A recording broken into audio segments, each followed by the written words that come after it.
Police walks market and spots little girl. She says, "Dad said he would take responsibility." Before we dive into the story, drop a comment below and tell us where you're watching from. Enjoy the story. It was a sweltering Tuesday afternoon in mid-July when Officer Sarah Brennan made her usual rounds through Riverside Community Market, a bustling outdoor plaza where families shopped for fresh produce, handmade crafts, and local goods. Sarah had been working this route for nearly 7 years, and she knew every vendor by name, every corner where teenagers liked to skateboard, and every bench where elderly folks rested with their shopping bags. The market was alive with the sounds of laughter, distant music from a street performer's guitar, and the cheerful chatter of people enjoying their day.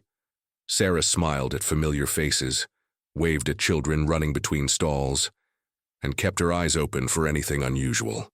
The sun beat down on the colorful canopies that shaded tables full of ripe tomatoes, fresh bread, and handmade jewelry. Families moved through the crowd with shopping bags, stopping to sample honey or admire wooden toys carved by local artisans. It was the kind of place where community thrived, where neighbors caught up on each other's lives, and where Sarah felt most connected to the people she'd sworn to protect. That's when she saw her. At first, it was just a flash of movement near the fountain, something that didn't quite fit the rhythm of the crowd. Sarah slowed her pace and looked closer. There, sitting cross-legged on the warm concrete beside the fountain, was a little girl who couldn't have been more than 8 or 9 years old. She was wearing a faded pink dress that was too small for her, worn sneakers with no socks, and her light brown hair was pulled back in a messy ponytail. But what stopped Sarah in her tracks wasn't the girl's appearance. It was what she was holding. Cradled carefully in the girl's thin arms was a baby, wrapped in a soft yellow blanket, sleeping peacefully against her chest. The girl was rocking gently back and forth, her eyes fixed on the baby's face with a kind of fierce protectiveness that seemed far too mature for someone so young. Sarah's heart skipped a beat. Something was very wrong here. She approached slowly, not wanting to startle the child, and crouched down a few feet away. The girl looked up, her blue eyes wide and wary, like a deer sensing danger. Sarah kept her voice soft and warm. "Hey there, sweetheart. My name's Officer Sarah. What's your name?" The girl hesitated, glancing down at the baby before answering quietly. "Melody." Sarah smiled gently. "That's a beautiful name. And who's this little one you're taking care of?" Melody looked down at the baby with an expression that was equal parts love and exhaustion. "This is my baby brother, River. He's 3 weeks old." Sarah's mind raced. 3 weeks old, a newborn. Outside, in the heat, with no adult in sight. She kept her tone calm, her training kicking in even as her heart ached at the sight before her. "Melody, where are your parents? Are they here at the market with you?" Melody's face tightened, and for a moment Sarah thought she might cry.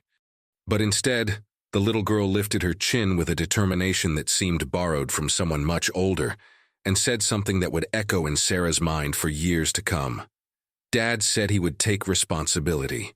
He promised me. But he's gone now." The words hung in the air like a heavy fog, and Sarah felt a chill run down her spine despite the summer heat. She glanced around the market, searching for any adult who might be connected to these children, but saw no one watching, no one looking for them, no one showing any sign of concern. She looked back at Melody, whose small hands were trembling slightly as she held her baby brother, and Sarah could see the exhaustion etched into every line of the child's face. "Gone?" Sarah asked softly, settling more comfortably onto the ground. "What do you mean, sweetie?" Melody swallowed hard, her throat working against emotion. "He left us 2 days ago. He said he'd be back, but he didn't come home." Sarah's chest tightened. 2 days. This child had been caring for a newborn alone for 2 days. She reached for her radio, ready to call for backup, but paused when Melody's eyes filled with fear, and the girl's arms tightened protectively around River. "Please don't take River away," Melody whispered, her voice breaking. "I can take care of him. I promised I would." Sarah's throat closed up. She'd seen a lot in her years on the force: domestic disputes, petty theft, even serious crimes. But this This was different. This was a child trying to hold together a world that had already fallen apart around her. And somehow, Sarah had to help, without making the situation worse, without adding to this little girl's terror. Melody shifted River slightly in her arms, and Sarah noticed how carefully she supported his head, how naturally she adjusted the blanket to shield him from the sun's harsh rays. This wasn't a child playing house or pretending to be a grown-up. This was a child who had been forced to become something she shouldn't have to be, thrust into a role that should have belonged to an adult. Sarah sat down fully on the concrete, crossing her legs to be at Melody's level, making herself less intimidating and more approachable. "Melody, I'm not here to take anyone away from you. I promise you that. I'm here to help, but I need you to tell me what's been happening, okay? Can you do that for me?" Melody looked at her for a long moment, as if weighing whether she could trust this stranger in a uniform, this woman with a badge who had the power to change everything. Finally, she nodded, a small dip of her chin. "Mom left when I was 6, Melody began, her voice barely above a whisper, forcing Sarah to lean in to hear her over the market sounds. "Dad said it was just going to be him and me, and that we'd be okay. He told me we didn't need anyone else, that we were a team. For a while we were. He worked at the factory on the east side and I went to school. I had friends. We had a routine. But then last winter, everything changed. He lost his job. The factory closed down and he couldn't find another one. He got really sad after that. He stopped cooking dinner and stopped asking about my homework. He'd sit on the couch for hours, just staring at the television even when it wasn't on. I started doing the cooking instead, making sandwiches and heating up soup. I learned how to use the washing machine by watching videos online." Sarah listened, her heart breaking with every word, but she kept her expression neutral, knowing that Melody needed someone to simply hear her story without judgment. Then one day, Dad brought home a lady named Crystal. She had blonde hair and always wore too much perfume. She stayed with us for a few months. That's when River started growing inside her. Melody looked down at the baby, her expression softening despite the pain in her voice. Crystal was nice sometimes. She'd watch TV with me and share her snacks. But she fought with Dad a lot. She yelled about money and about how she didn't want a baby, how she wasn't ready, how this was all a mistake. I'd hear them late at night arguing behind their bedroom door. One morning I woke up for school and Crystal was just gone. All her stuff was cleared out. Dad said she wasn't coming back and he seemed almost relieved. Sarah's jaw clenched, but she remained silent, letting Melody continue at her own pace. "Dad got even sadder after that," Melody continued, her voice growing smaller. "He stayed in bed most days. He stopped going out to look for work. The apartment got messy and sometimes we didn't have much food. So I took care of things the best I could. I made sandwiches for us with whatever was in the fridge. I cleaned the apartment when it got too dirty. I told him it would be okay, just like he used to tell me when I was scared." Tears began to stream down Melody's cheeks, but she didn't sob or make a sound. She just let them fall, as if she'd cried so much already that she had no energy left for dramatic displays of emotion. 3 weeks ago, Crystal came back in the middle of the night. I woke up to her screaming and crying in the hallway. Dad was trying to calm her down, but she was holding her stomach and saying the baby was coming. He took her to the hospital and I stayed home alone all night. I didn't sleep. I just sat on the couch and waited. When they came back the next day, they had River with them. He was so tiny, wrapped in a hospital blanket. Crystal stayed for 1 day. Just 1 day. She held River once, but mostly she just slept. Then she left again. This time, Dad said, for good. Sarah felt her own eyes burning, but she blinked the tears away. "And your dad?" Melody wiped her face with the back of her hand, leaving a streak of dirt across her cheek. He looked at River and said, "This time I'll do it right, Melody. I'll take responsibility, I promise you. This time I won't fail." He held River and smiled for the first time in months. I thought maybe things would get better. I thought maybe River was the thing that would fix everything. But it wasn't? Sarah asked gently, though she already knew the answer. Melody shook her head, her ponytail swaying with the movement. He tried. He really did try. For 2 weeks, he fed River bottles and changed his diapers and walked him around the apartment when he cried at night. I helped, of course. I learned how to mix the formula and how to burp him properly. Dad seemed almost happy again. But then things started slipping. He started drinking again. The bottles came back, the alcohol ones. He'd sit on the couch with a beer in his hand and stare at the wall for hours, not seeing anything. I'd ask if he was okay, and he'd just nod. But his eyes were empty. He wasn't okay at all. Sarah's radio crackled softly at her hip, but she ignored it, completely focused on the child in front of her. 2 days ago, I woke up really early and Dad was already dressed. He never got dressed that early anymore. He had a bag packed, a duffel bag with some clothes. He walked into my room and kissed River on the head. River was sleeping in a laundry basket next to my bed because we didn't have a crib. Dad looked at me and said, "Melody, I can't do this. I really thought I could, but I can't. You're stronger than me. You always have been. You've been taking care of things since you were 6 years old. Take care of your brother until I figure things out." Then he just walked out the door. I heard it close, and I ran to the window, but he was already gone down the street. Melody's voice finally cracked, and she pulled River closer to her chest as if afraid someone might snatch him away.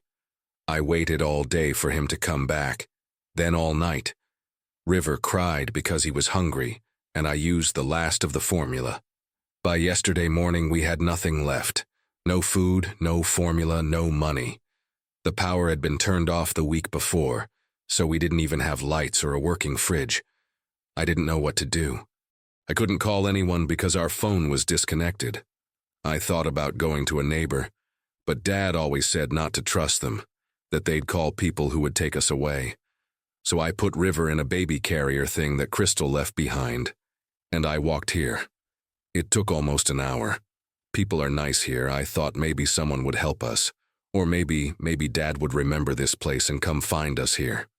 Sarah reached out slowly and placed a gentle hand on Melody's shoulder, feeling the small bones beneath her thin dress. "You did the right thing coming here, sweetheart.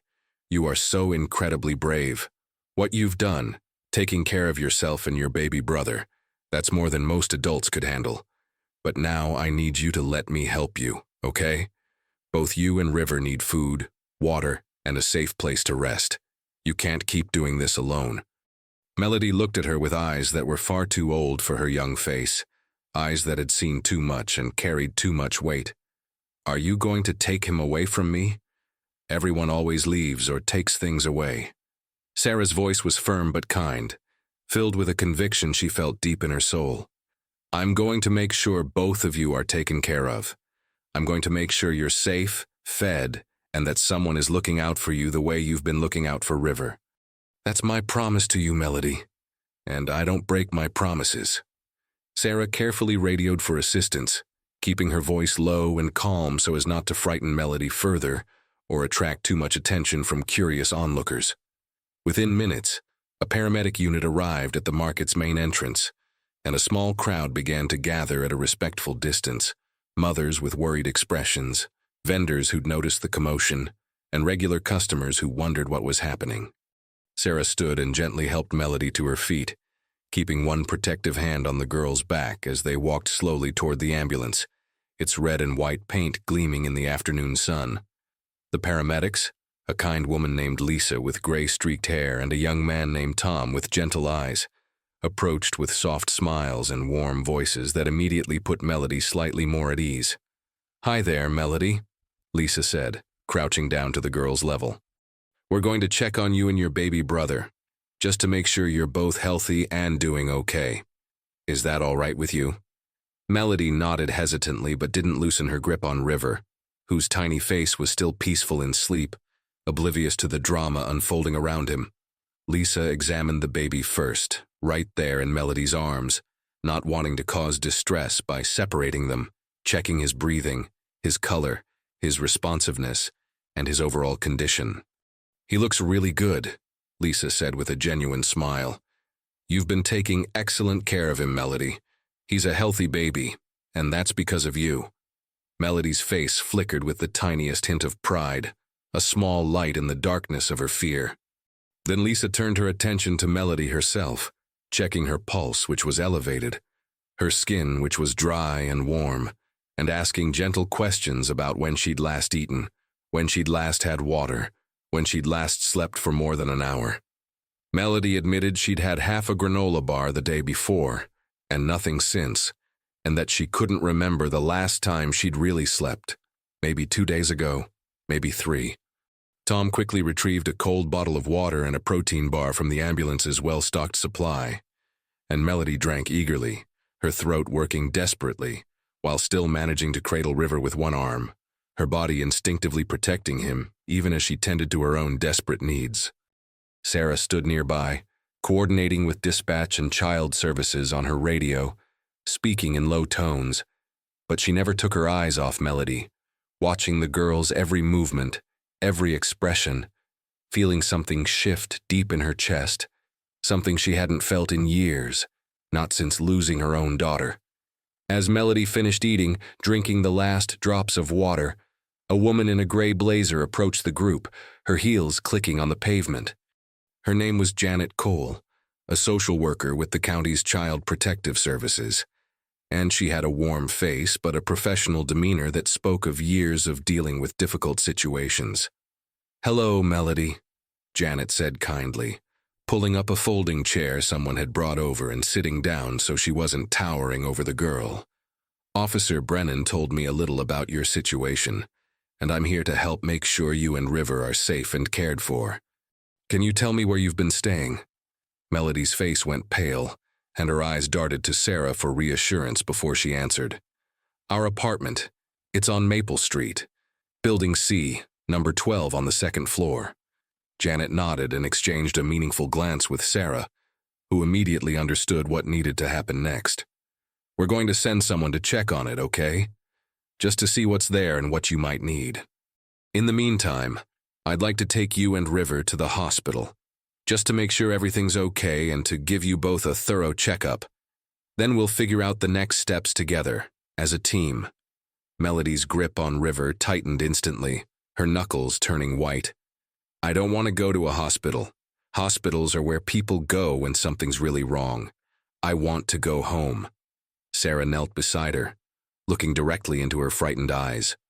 "I know, sweetheart. I understand that. But right now, home isn't safe. There's no food there, no power, no running water, and no adult to help you. The hospital is just for a little while, so doctors can make sure River is healthy and growing right, and so you can get some rest, maybe take a warm shower and eat a real meal. I'll come with you if you want. I'll stay right by your side." Melody looked into Sarah's eyes, searching for something, maybe truth, maybe safety, maybe just someone who wouldn't disappear like everyone else in her life. Finally, after what felt like an eternity, she whispered, "Okay, but you have to promise you'll stay." Sarah crossed her heart, a childlike gesture that somehow carried immense weight. "I promise." The ride to County General Hospital was quiet, except for the hum of the ambulance engine and the occasional crackle of the radio. Melody sat in the back with Lisa, still holding River, while Sarah followed closely behind in her patrol car, never losing sight of the ambulance.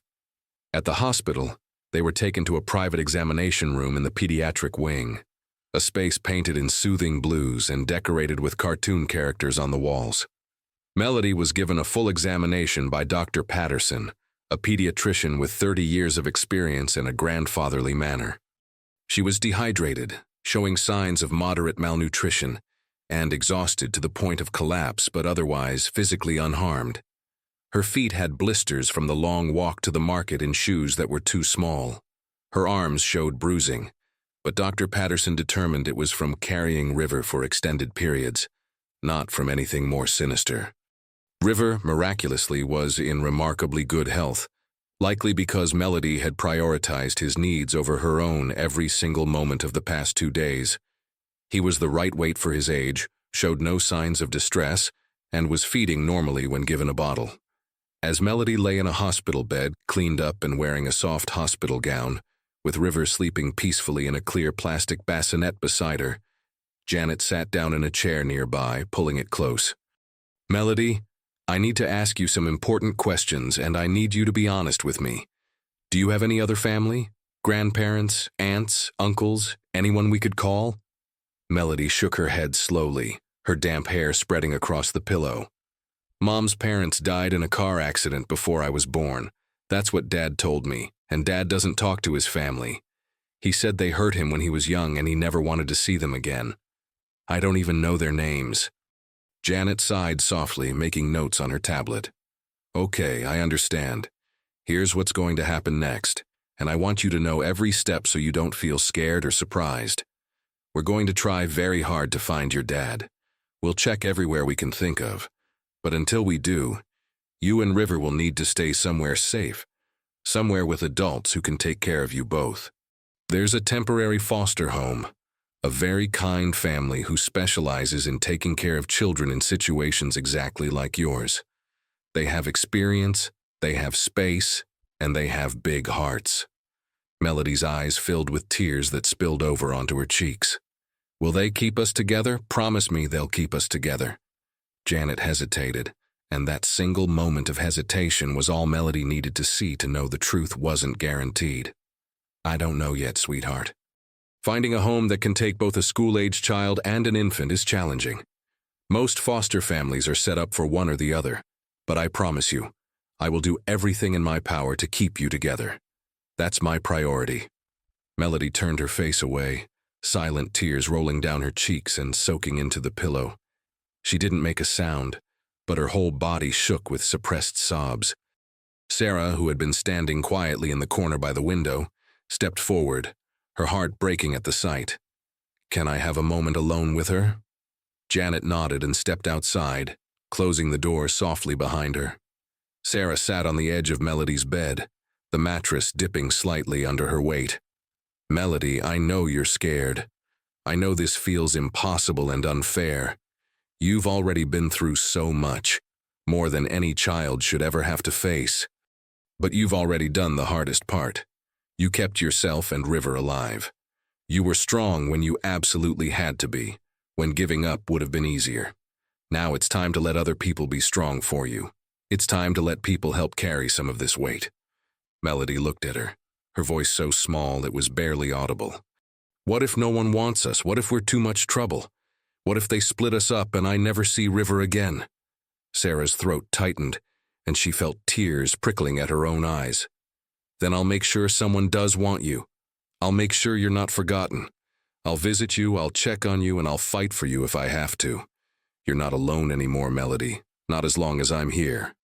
Over the next few days, Sarah couldn't stop thinking about Melody and River, their faces appearing in her mind during quiet moments on patrol, while she ate dinner alone in her small apartment, when she lay in bed at night staring at the ceiling. She visited them every afternoon after her shift ended, still in uniform, bringing coloring books with princesses and animals, stuffed animals from the hospital gift shop, and her own homemade soup in thermoses that she'd prepared that morning. Melody was staying temporarily in a pediatric recovery wing, a safe space while social services worked tirelessly on finding a placement. River was thriving, gaining weight steadily and sleeping peacefully in the hospital nursery when Melody needed rest, though she rarely let him out of her sight for long. During one visit, as Sarah sat beside Melody's bed while the girl colored a picture of a house with a big tree, Melody finally opened up more about her past, about the things she'd been holding inside. "Do you have kids, Officer Sarah?" Melody asked, not looking up from her coloring, her tongue poking out slightly in concentration. Sarah paused, her hand freezing halfway to adjusting the blanket on Melody's bed. Her heart tightened painfully. "I did. A daughter. Her name was Emma. She passed away when she was 7 years old." Melody's hand stopped moving and she looked up with wide eyes. "I'm really sorry. That must hurt a lot." Sarah smiled sadly, her eyes distant. "It does, every single day. She had a heart condition, something she was born with. We knew from the beginning that our time with her might be short, but that didn't make losing her any easier. She had a big heart, though, not just physically but in spirit. She loved helping people, even when she was the one who needed help the most.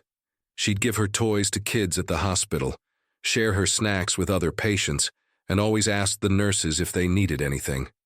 Melody set down her crayon carefully. Do you miss her? Every single day, Sarah admitted, her voice thick with emotion. But talking to you, seeing your strength and your love for River, it reminds me of her. And that's a gift I didn't expect to receive. So thank you for that.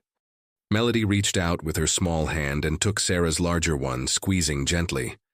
It was a small gesture, but it carried the weight of 1,000 words, a connection forming between two people who understood loss and were learning to hope again. Meanwhile, the search for Melody's father continued with increased urgency. Police checked his last known address, the apartment on Maple Street, and found it in terrible condition, exactly as Melody had described and somehow worse. There was no food in the cabinets, just empty cans and old cracker boxes. There was no running water because the bill hadn't been paid. The electricity was shut off. Piles of unpaid bills and collection notices were scattered across the floor, some dating back months. The place smelled of neglect and desperation. A neighbor, an elderly woman named Mrs. Chen, reported seeing him leave with a duffel bag 2 days prior, looking disheveled and upset. But she hadn't seen him since, and had no idea where he might have gone. Local hospitals, homeless shelters, and budget motels were all contacted and shown his photo. But there was no sign of him anywhere, as if he'd simply vanished into thin air. Janet worked tirelessly, making call after call, reaching out to every foster family on her extensive list, explaining the unique situation, emphasizing how important it was to keep the siblings together, how separating them would cause unnecessary trauma, especially to Melody, who had already been through so much. Most foster homes weren't equipped to take both a school-aged child and an infant at the same time. The logistics were complicated, the resources stretched thin, and the emotional demands were high. But Janet refused to give up, staying late at her office, making calls from home, pulling every string she had. Finally, after days of searching, she found a possibility that made her heart lift with hope. A couple named Richard and Joanna Pembroke, both retired teachers in their early 60s who had dedicated their retirement to fostering, had experience with sibling groups and had a special state certification for complex placements. They lived in a quiet neighborhood called Willowbrook, with a big fenced backyard, mature trees, and a house that had been lovingly maintained for 40 years. They had recently finished renovating a bedroom specifically for foster placements, complete with a crib, a twin bed, and plenty of storage. Janet arranged a meeting at the hospital, bringing the Pembrokes to meet Melody in a comfortable conference room that had been set up with toys and snacks. When Melody met the Pembrokes for the first time, she was understandably guarded, sitting stiffly in her chair, answering their questions with short, careful responses, her eyes constantly flicking to River, who was sleeping in Sarah's arms nearby. Richard, a tall man with silver hair and kind eyes behind wire-rimmed glasses, spoke first. Melody, we've been foster parents for almost 15 years now. We've helped a lot of children, some for a few months, some for longer. Each one has taught us something important about love, patience, and resilience. Joanna, a petite woman with warm brown skin and an infectious smile, leaned forward. We've heard about what you've been through, and we want you to know something very important. We're not here to replace your father or to make you forget your family. We're here to be a safe place while things get sorted out. We've set up a room for you and River. It has a crib right next to your bed so you can be close to him whenever you want, and there's a rocking chair by the window for when he needs to be held. Melody's eyes softened just a little, the first crack in her defensive wall. Richard added, We know you've been taking care of him all by yourself, and that's truly incredible. Most adults couldn't do what you've done, but now we'd like to help you. You don't have to carry this weight alone anymore. We'll teach you that it's okay to be a kid sometimes, to play, to rest, to not always be the one in charge. Melody looked down at her hands, picking at a loose thread on her hospital gown. What if my dad comes back? What happens then? Joanna reached across the table and gently touched Melody's hand, not grabbing, just resting there. If he does, if he comes back and he's ready to be the father you need, then we'll make sure you see him. We'll support that relationship if it's safe and healthy. But right now, our job, our only job, is to make sure you and River are safe, healthy, happy, and cared for. That's all that matters in this moment." Melody nodded slowly, processing everything, and for the first time in days she let out a long, shaky breath as if she'd been holding it since the moment her father walked out the door. "Do you have any pets?" she asked suddenly, looking up. Joanna laughed, a warm, genuine sound. "We have an old golden retriever named Biscuit. He's gentle as they come and loves children. He'll probably become River's best friend." For the first time, Melody smiled, just a tiny upturn at the corners of her mouth. But it was there. The next day, after final medical clearances and paperwork that seemed to take forever, Melody and River were officially discharged from the hospital and prepared to move into the Pembrokes' home. Sarah helped carry their few belongings, a donated diaper bag stuffed with supplies from the hospital, some clothes that nurses had collected from their own children's outgrown wardrobes, and the stuffed bear Sarah had brought on her second visit, which Melody had named Hope. As they walked into the house on Oakwood Lane, Melody looked around with wide, cautious eyes. It was clean but lived in, warm but not stuffy, and filled with afternoon light streaming through lace curtains.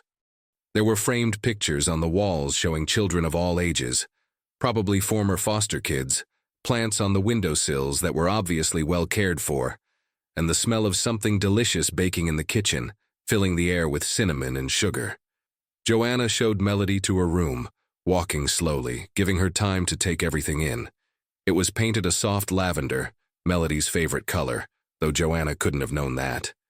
There was a twin bed covered in a handmade quilt with stars and moons, a small bookshelf already filled with age-appropriate books, a desk with paper and colored pencils, and right beside the bed, exactly as promised, a white wooden crib with a mobile of soft clouds hanging above it.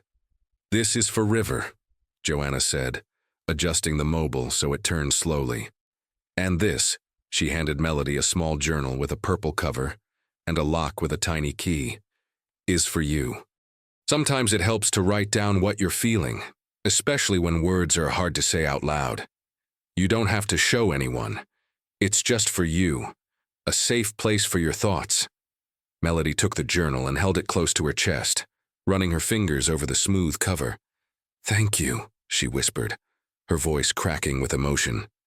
"This is the nicest room I've ever had." That night, after River was fed, changed, and put to sleep in his crib, and after Melody had taken her first warm bath in days, washing away the grime and fear, she lay in her new bed, clean pajamas that actually fit, staring at the ceiling. The house was quiet, not the scary quiet of being alone, but the peaceful quiet of safety. For the first time in weeks, she wasn't afraid of what the next hour would bring. She wasn't cold. She wasn't hungry. She wasn't responsible for everything. And River was safe, breathing steadily in his crib just an arm's length away. She reached over and touched the edge of his crib, feeling the smooth wood under her fingertips, feeling the steady rise and fall of his breathing. "We're going to be okay," she whispered into the darkness, her voice filled with something she hadn't felt in a long time. Hope. We're really going to be okay. And for the first time in her young life, she truly believed it. Not because someone promised her, but because she could feel it, deep in her bones, in the safety of this room, in the kindness of these strangers who were becoming something more. Weeks passed, and Melody slowly began to adjust to her new life with the Pembrokes, though adjustment was neither easy nor linear. The Pembrokes were patient beyond measure, never pushing her to talk, but always available when she wanted to, never forcing affection, but offering it freely. Joanna taught Melody how to bake bread, the therapeutic rhythm of kneading dough, the magic of watching yeast make something rise and transform. Richard showed her how to plant flowers in the garden, explaining about soil pH and sun exposure, but really teaching her about patience and growth. Melody still carried the weight of everything that had happened, visible in the way she sometimes stared off into space during meals, in how she checked on River compulsively, even when he was clearly fine, in the nightmares that occasionally woke her in the middle of the night. But little by little, like ice melting in spring, She began to smile more, to laugh at Richard's terrible jokes, to hum while she colored, to play. Sarah continued to visit every Sunday, her day off, making it a sacred ritual. She'd arrive mid-morning with fresh fruit from the farmer's market, little surprises like hair ribbons for Melody or board books for River, and always time to just sit and talk. One Sunday she brought a small photo album, the kind with clear plastic sleeves. "I thought you might want to start collecting memories," Sarah said, handing it to Melody as they sat on the back porch, watching River attempt to crawl on a blanket spread across the grass. "Good ones, the kind you'll want to look back on someday." Melody flipped through the blank pages, running her fingers over the empty spaces waiting to be filled. She nodded slowly. "Can we take a picture today? Our first one?" Sarah grinned, pulling out her phone. "Absolutely. Let's make it a good one." They took a photo in the backyard, Melody holding River, who was now 4 months old and chubby-cheeked, both of them smiling genuine smiles, with Biscuit the dog photobombing in the background, his tongue hanging out. It was small, it was simple, but it was a beginning, a marker of something new.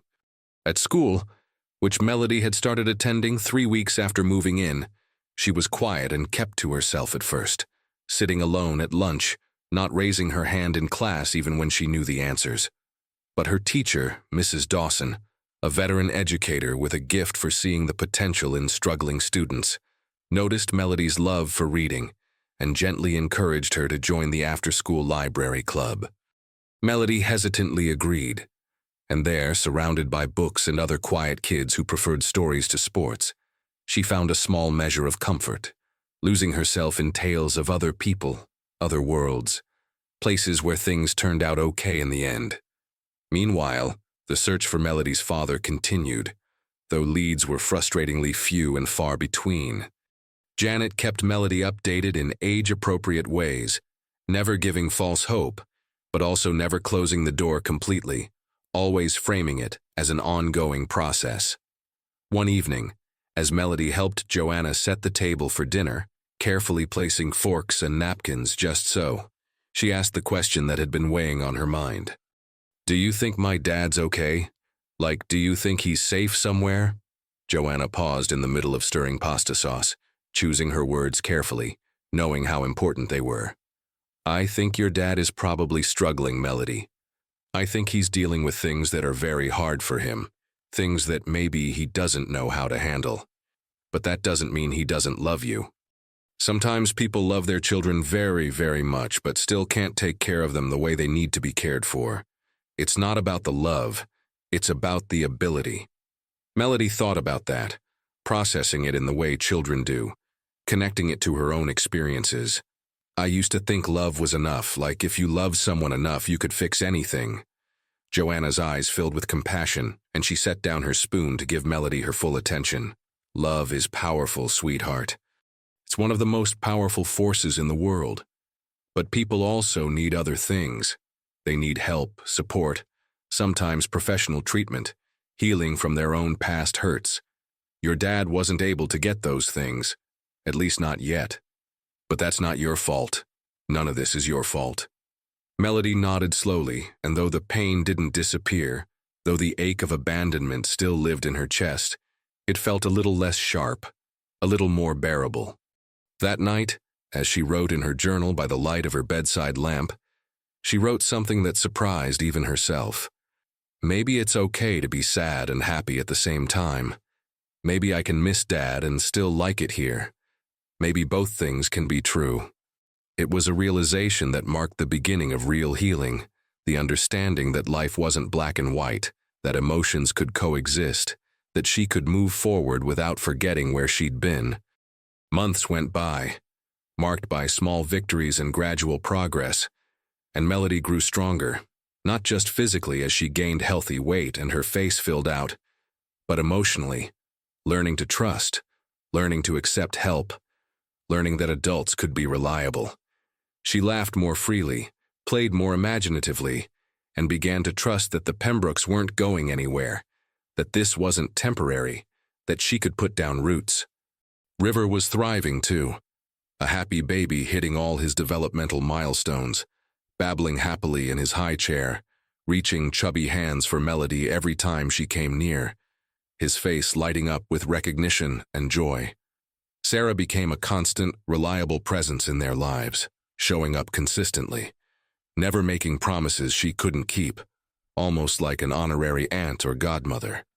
She attended Melody's school play, where the girl had a small role as a flower in the spring production, cheered loudly and embarrassingly when River took his first wobbly steps at 9 months old, and was there on the hard days when Melody missed her father and needed someone to just sit with her without trying to fix everything.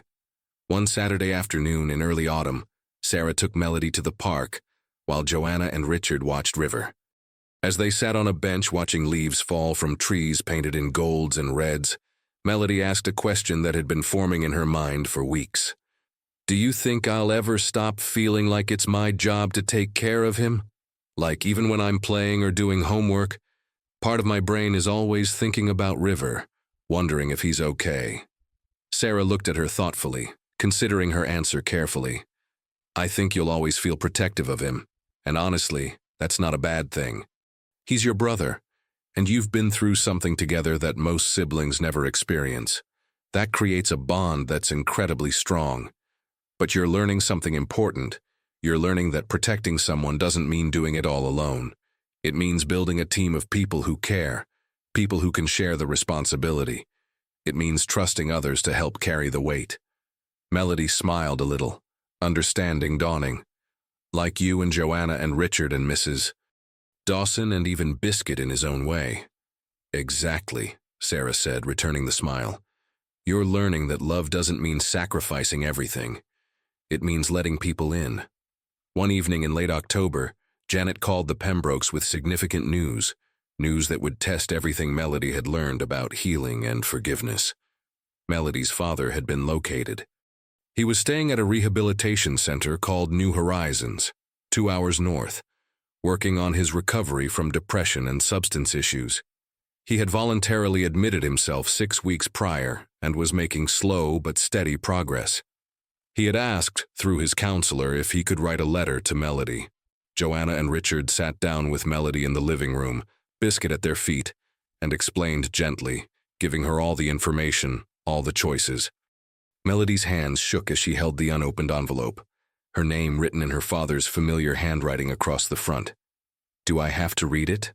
she asked, her voice small and uncertain. "Only if you want to," Joanna said firmly. "This is completely your choice. If you want to wait, if you want one of us to read it first, if you never want to read it, all of those are okay. There's no wrong answer here." Melody took a deep breath, the kind that comes from somewhere deep, and slowly opened the envelope. The letter was written on lined paper, short, written in shaky handwriting that looked nothing like the confident script she remembered from birthday cards years ago. It said, "Melody, I don't have the right words, and I know sorry isn't enough. I failed you. I failed River. I failed myself. I thought I could handle things, thought I could be what you needed, but I couldn't. The truth is, you were always stronger than me. Even as a little girl, you had more courage, more determination, more love in your heart than I ever did. I'm in a place now trying to get better, trying to understand why I couldn't be the father you deserved. I don't know if I'll ever be able to make this right. I don't know if you'll ever be able to forgive me. But I want you to know that leaving you wasn't because you weren't enough. It was because I wasn't. You and River deserve happiness. You deserve people who show up. I hope you found that. I love you more than you'll ever know, even though I showed it in the worst way possible. Dad." Melody read it twice, her eyes moving over each word carefully, and then carefully folded it and put it back in the envelope. She didn't cry. She didn't rage. She just sat quietly for a long moment, processing feelings too complex for easy expression. "Do you want to write back?" Richard asked gently, not pushing, just offering. Melody shook her head slowly. "Not yet.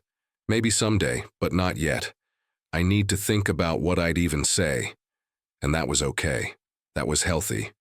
That was her taking control of her own healing journey, setting her own pace, making her own choices. Time continued its steady march forward, and with it came more stability, more growth, more moments of genuine joy.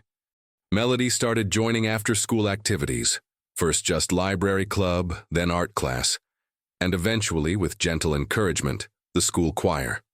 Richard taught her how to ride a bike, running alongside her in the park until she found her balance, and both of them laughing when she finally pedaled on her own. Joanna helped her plant a small vegetable garden in the spring, showing her how to nurture seeds into plants that would eventually feed them. River grew into a curious, joyful toddler who adored his big sister above all others, following her around the house, mimicking her words, bringing her toys when she seemed sad. One warm afternoon, Sarah arrived with a special surprise that she'd been planning for weeks. She pulled up in her patrol car, but this time, there was a passenger. In the back seat was a small kennel, and inside was a puppy from the local animal shelter. A scruffy little terrier mix with floppy ears, a wagging tail, and eyes that seemed to smile. "Every family needs a dog," Sarah said with a grin as she opened the kennel and the puppy bounded out, immediately licking Melody's face with enthusiastic affection. Melody's face lit up in a way Sarah had never seen before, pure, uncomplicated joy spreading across her features. "Really? We can really keep him?" Joanna and Richard, who had been in on the surprise, nodded with matching smiles. "If you promise to help take care of him, dogs are a responsibility." Melody dropped to her knees, letting the puppy climb all over her, giggling as he licked her ears and wagged his entire body. I promise. I'll feed him and walk him and teach him tricks and everything." She looked up at Sarah with tears of happiness in her eyes. "What should I name him?" "That's entirely up to you," Sarah said. Melody thought for only a moment before declaring, "Sunny, because he makes everything feel brighter, like sunshine after rain." And so Sunny joined their family, becoming River's constant companion, Melody's confidant, and a source of endless entertainment and comfort. Life wasn't perfect. Melody still had nightmares sometimes, waking in the middle of the night and needing Joanna to sit with her until she fell back asleep. There were days when she felt the weight of everything she'd been through pressing down on her, making it hard to breathe. But those days became fewer and farther between, outnumbered increasingly by good days, by ordinary days, by days when she felt like a normal kid doing normal things. On Melody's 10th birthday, the Pembrokes threw her a party in the backyard. Nothing extravagant, but thoughtfully planned. Sarah was there, along with a few kids from school who had become genuine friends, Mrs. Dawson, who brought a beautiful book as a gift, and of course River, who was now a chatty 2-year-old, determined to help blow out the candles. There was cake that Melody had helped bake, balloons tied to the fence, decorations in purple and silver, and laughter filling the air. As Melody stood before her cake, a simple chocolate layer cake with buttercream frosting and 10 candles flickering in the afternoon breeze, everyone sang to her, off-key but enthusiastic. She closed her eyes to make a wish, and in that moment, she didn't wish for her old life back. She didn't wish for things to be different or for time to reverse. She wished for this, for the people around her, for River's continued happiness and health, for Sunny's boundless energy, for the Pembrokes' patience and love, for Sarah's friendship, for all of it to stay, to last, to be real. When she opened her eyes, everyone cheered, and River tried to grab a candle, requiring quick intervention. Melody laughed, really laughed, the kind of laugh that comes from deep in the belly, and for the first time in a very long time, she felt like she was exactly where she was supposed to be, doing exactly what she should be doing, surrounded by people who chose to love her, not because they had to, but because they wanted to. 1 year after that life-changing day at the market, almost to the date, Sarah received a call from Janet that she'd been both expecting and dreading. There was something important to discuss, something that would require everyone to make difficult decisions. Sarah met with the Pembrokes at their house after Melody had gone to bed, and they sat together in the living room, the same room where so many important conversations had happened, cups of tea cooling on the coffee table. Janet explained that Melody's father, whose name was David, had completed his rehabilitation program, and was now living in a supervised group home with strict rules and regular check-ins. He was stable, sober for nearly 5 months, attending therapy twice a week and working part-time at a grocery store. He was, by all accounts, genuinely trying to rebuild his life. He had asked, through official channels, if he could begin slowly reconnecting with his children, if Melody was ready, if it could be done in a safe, supervised way that prioritized the children's well-being above everything else. The decision, Janet emphasized, would be Melody's. No one would force her. No pressure would be applied. This was about her comfort, her healing, her timeline. Melody was given the information over breakfast the next morning, not hidden from her, but presented honestly, with all the adults sitting around the kitchen table, treating her like someone whose opinion mattered because it did. She thought about it for days, writing pages in her journal, talking to Sarah during their Sunday visit, discussing it with Mrs. Dawson, who had become a trusted mentor. Finally, she said she'd be willing to meet him, but only in a safe place, only with Joanna, Richard, and Sarah present, and only if she could leave any time she wanted, if it became too much. The meeting was arranged at a neutral family center called Bridges, a place designed specifically for supervised visitations, with comfortable furniture, toys for younger children, and trained staff ready to intervene if needed. On the designated Saturday morning, Melody woke early, her stomach churning with anxiety. She changed clothes 3 times, unable to decide what to wear to see a father she hadn't laid eyes on in over a year.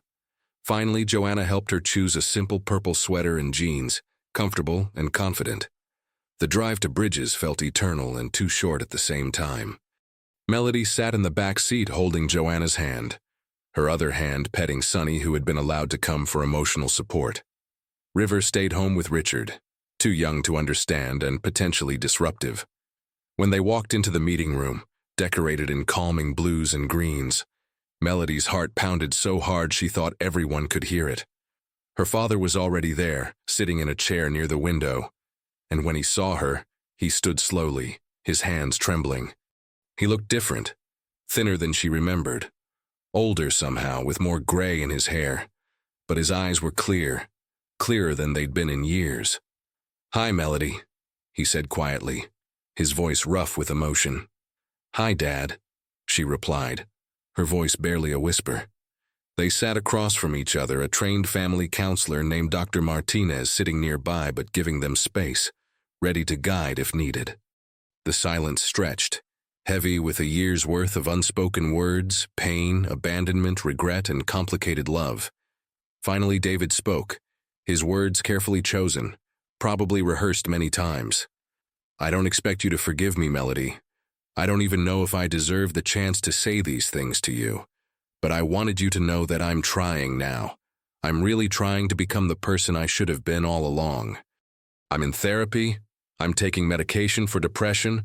I'm learning about the things that broke inside me a long time ago. None of that excuses what I did to you, how I left you in River, how I made you grow up way too fast." Melody looked at him, her voice steady despite the tears threatening to spill. "I'm glad you're getting better, Dad. I really am. But I need you to know something too. I'm okay now. River's okay. We have people who take care of us, people who show up every single day, people who don't leave when things get hard." David's eyes filled with tears that spilled over. "I know, and I'm grateful for that, more grateful than I can say. You deserved so much better than what I gave you, than what I was capable of giving." Melody felt a tear roll down her own cheek. "Yeah, I did. We both did. It wasn't a happy reunion. There was no embrace, no sudden forgiveness, no movie-perfect reconciliation. But it was honest, raw, real, and that was more valuable than false promises." When Melody left Bridges an hour later, walking out with Joanna and Sarah, Sonny trotting beside her, she felt something shift inside. Not closure exactly, but maybe acceptance. As they drove home, she said quietly, "I don't know if I'll ever be ready to see him again." Sarah, sitting in the back seat beside her, squeezed her hand. "That's okay, Melody. You get to decide. No one else." This is your healing, your timeline, your life. Melody looked out the window at the passing scenery and felt something she hadn't felt in a long time. Control. She was no longer at the mercy of adults' decisions, adults' problems, adults' abandonment. She had found her voice, her strength, her ability to choose her own path. And that was everything. 2 years after that life-changing day at the Riverside Community Market, Melody stood in the backyard of the Pembrokes' home on a perfect Saturday afternoon in June, now 12 years old, watching River chase Sunny through the grass, both of them laughing with pure, uncomplicated joy. The garden she'd planted with Joanna had grown tall and full, bursting with tomatoes, peppers, herbs, and flowers that attracted butterflies. The vegetable beds were thriving, a testament to patience and care. Sarah sat beside her on the porch steps, both of them holding glasses of homemade lemonade, the ice clinking softly, condensation dripping down the sides. "You ever think about that day?" Sarah asked, not pushing, just curious, giving Melody space to share or not. Melody nodded slowly, her eyes distant but not haunted. "All the time, actually. But it doesn't hurt as much anymore. It's like I can remember it without feeling like I'm drowning in it. Does that make sense?" "That's growth," Sarah said softly, a smile playing at her lips. "That's healing. You've come so far, Melody. I hope you know that." Melody looked at her, this woman who had become so much more than just the officer who found her that day. "Do you think I saved River, or do you think he saved me?" Sarah smiled, considering the question seriously. "I think you saved each other. He gave you a reason to keep going when everything felt impossible, and you gave him the chance to survive, to thrive, to know love even when the world wasn't being very loving. That's what family does. They save each other." Inside, Joanna called them in for dinner, her voice carrying through the open windows, warm and welcoming. Melody stood, brushed grass off her jeans, and called for River. He ran over immediately, his little arms reaching up, and she scooped him into a hug, his sweaty toddler body heavy and perfect in her arms. "Come on, buddy. Time to eat. And then we're gonna read that new book Sarah brought, the one about the dragon." River's eyes lit up. "With the pictures?" "With all the pictures," Melody promised, kissing the top of his head. As they walked inside together, Sunny bounding ahead, Sarah stayed on the porch for just a moment longer, watching them go, watching this family that had been built from broken pieces, watching love triumph over abandonment. She thought about Emma, about the daughter she'd lost, about the hole that had lived in her heart for years. She thought about how helping Melody hadn't filled that hole. Nothing could. But it had given her purpose again, reminded her why she'd become an officer in the first place. To protect, to serve, to be there when people needed someone most. The door closed behind them, and the sounds of laughter, of family, of home filled the air, floating out through the windows into the warm evening. Somewhere out there, David was working his program, taking his steps, trying to build a life worth living. And maybe one day there would be room for him in theirs again. Maybe not as the father he'd been, but as something new, something honest. But for now, this was enough. More than enough. Melody had a family that showed up. River had a big sister who would always protect him. Sarah had a reason to believe in hope again. And the Pembrokes had 2 children who had taught them that love isn't about biology or perfection, but about showing up, every single day, in small ways and big ways, and choosing each other over and over again. As the sun set over Willowbrook, painting the sky in oranges and purples, the house on Oakwood Lane glowed with light and life, a beacon of what's possible when broken things are given the chance to heal. When abandoned children find people who refuse to let them go, when promises, real promises, are finally kept. Melody sat at the dinner table, River in the chair beside her, Sunny under the table hoping for dropped food, Joanna and Richard serving plates, and Sarah staying for dinner as she often did now. They held hands around the table, a ritual the Pembrokes had maintained for years, and Richard said a simple grace thanking not a distant deity but each other, for presence, for patience, for the courage to keep trying.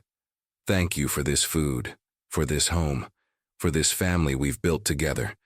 May we never take it for granted. And they didn't. Not for a single moment. Because they all knew too well how fragile everything could be, how quickly life could change, how important it was to hold tight to the good things, the safe things, the real things. After dinner, as promised, Melody read to River, his sleepy head against her shoulder, the dragon book spread across their laps. His eyes grew heavy, his breathing deepened, and eventually he fell asleep mid-story. Melody carefully carried him to his room, the room that used to be across from hers but was now next door, since he'd outgrown the crib and needed his own space. She tucked him in, pulled his favorite blanket up to his chin, and whispered, "I'll always be here, River. Always. That's my promise to you."